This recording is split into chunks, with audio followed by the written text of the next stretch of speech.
ಮತ್ತೆ ಕೊನೆಗೂ 5 ವರ್ಷದ ನಂತರ ಎಲ್ಲ ಸಿಕ್ಕಿದೀವಿ ಅಲ್ವಾ? 5-6 ವರ್ಷ ಆಗೋಯ್ತು. ಮತ್ತೆ ಏನ್ ಮಾಡ್ಕೊಂಡಿದೀರಾ ಕೆಲಸ ಕಾರ್ಯ? ನಂದು ಮೈಸೂರಲ್ಲಿ ಚಪ್ಪಲಿ ಶೋರೂಮ್ ಐತ ಮಚ್ಚ.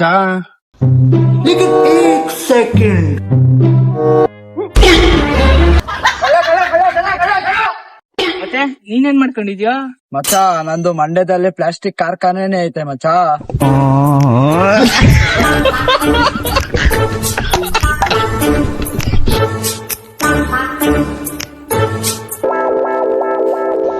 ನಮ್ಮನ್ನೇನ ಕೇಳ್ದೆ ಬೆಂಗಳೂರಲ್ಲಿ ನೀನೇನ್ ಮಾಡ್ಕೊಂಡಿದ್ಯಾ ಮಚ್ಚ? ನಾನ್ ದೊಡ್ಡ ಸಿಂಗರ್ ಮತ್ತೆ ಮ್ಯೂಸಿಕ್ ಕಂಪೋಸಿಟರ್ ಎರಡೂನು ಮಚ್ಚ. ಕನ್ಯದೆ ಬಾಳಲಿ ರೆಕ್ಕೆಯದರೆಯೋ ಬಣ್ಣದ ಹಕ್ಕಿಗಳೇ, ನನ್ನ ಕಥೆಯ ಕೇಳಲು ನಿಮ್ಮಯ ರೆಕ್ಕೆಯು ತಾನೇ ಮುಚ್ಚುವುದು. ಕಾಲ ಕಾಲದ ಗೂವಲಿ ಗಜಗುಳಿ ಕಾಸು ಮಾಡ್ಕೋ ಅಲ್ಲಿ ಓಸುಡಿಕೆ ಹಕ್ಕಿಗಳೇ